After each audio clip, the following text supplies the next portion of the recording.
Hello, dear friends. Now, I would love to share two lovable poems written by Edmund Spenser. Was the title Was It a Dream? Was it a dream or did I see it plain? A goodly table of pure ivory, all sprayed with junkets fit to entertain the greatest prince with pompous royalty, mongst which there is a silver dish did lie.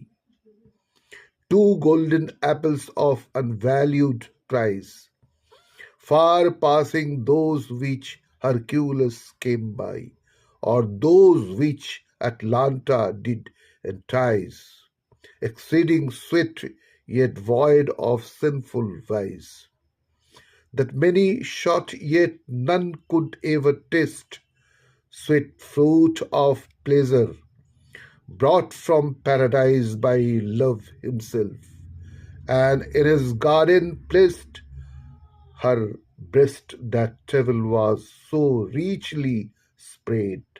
My thoughts, the guests which would thereon have fed.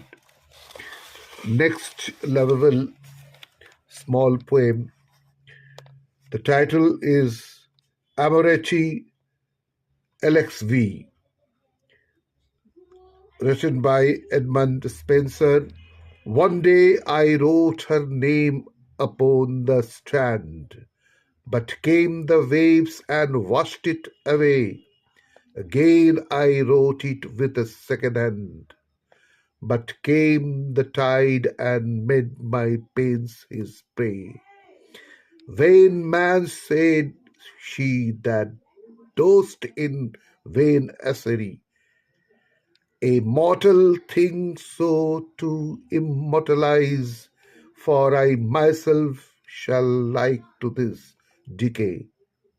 And if my name be wiped out likewise, not so could I let baser things devise to die in dust, but you shall live by fame.